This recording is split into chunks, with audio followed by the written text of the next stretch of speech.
আপনার কাছে তো ফোন আছে, অসুবিধা হলে আমায় ফোন করবেন, আমি চলে আসবো।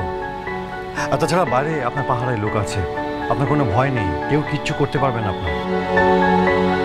আপনি কিন্তু খাবারটা খেয়ে নেবেন, আর দেখবেন আপনার ঘুম পেয়ে যাবে, কারণ যে ওষুধগুলো আপনাকে দিয়েছে তাতে নার্ভ শান্ত করে, আপনি এমনি ঘুমিয়ে পড়বেন।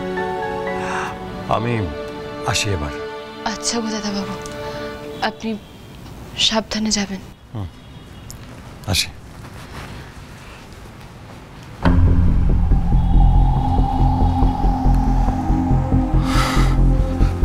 ঝুমুর, আরে কি হলো, আপনি এখনো খাচ্ছেন না? আরে দেখুন, না খেলে আপনি শরীরে শক্তি পাবেন না। আপনি বসুন, আপনি বসে নিন, খাবার শুরু করুন। কি কি হয়ে গেল? আমি তো বিশ্বাসই করতে পারছি না। সেটা কি হয়ে গেল? একটা বাচ্চা মেয়ে, ওরকম ঠান্ডা মেয়ে, কারা এভাবে ওকে পুড়িয়ে মারলো? শ্রী, আমি ভাবতে পারছি। শ্রীয়ের সঙ্গে আমাদের বাড়িতে গিয়েছিল, সকলের জন্য কত চিন্তা, কত যত্ন, কত মায়া, এই কদিনে কত আপন করে দিয়েছিল আমাদের সেই মানুষটা। আমি ভাবতে পারছি না কারা করতে পারে এরকম। বলো তো সৌকর্য, এরকম একটা ইনোসেন্ট বাচ্চা মেয়ে ঝুমুর, যে বা যারা এই কাজটা করেছে তারা যেন নিজেদের মানুষ বলে পরিচয় না দেয়।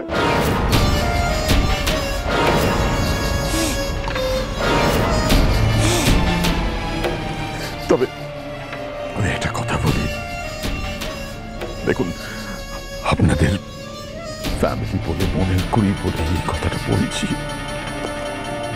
যে চলে গেছে মানে ঝুমুর তো আর ফিরে আসবে না, তাই না? কিন্তু যে আছে তার দিকে তো নজর দিতে হবে। আপনি কিন্তু দেখবেন আবির যাতে এই সব কিছুর মধ্যে না জড়ায়, ওকে যে করে হোক আটকাতে হবে। ও এইসব কিছুতে জড়িয়ে পড়লে খুব বিচ্ছিরি ভাবে ফেসে যেতে পারে, ওকে আটকানো দরকার। কৌশিকী মা, তুমি যদি কিছু মনে না করো, তোমায় একটা কথা বলি। হ্যাঁ বলুন না, মনে করবো কেন? আবিরের সঙ্গে তুমি কথা বলো, ওকে একমাত্র তুমি বোঝাতে পারবে মা। ওর সঙ্গে প্লিজ কথা বলো, ওকে বোঝাও। ঠিক বলেছেন দাদা, একদম ঠিক বলেছেন। কৌশিকী পারবে আমার আবিরকে সামনে রাখতে। বেগম কোথায় আছে আমরা তো সেসব কিছুই জানি না।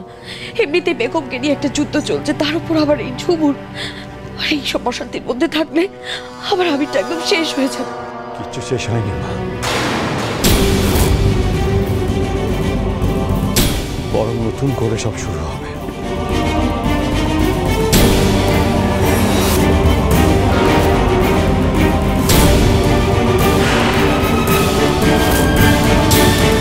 বধুয়া সোম থেকে রবি প্রতিদিন সন্ধ্যে 7:30টায় স্টার জলসায় ও ডিজনি প্লাস হটস্টারে।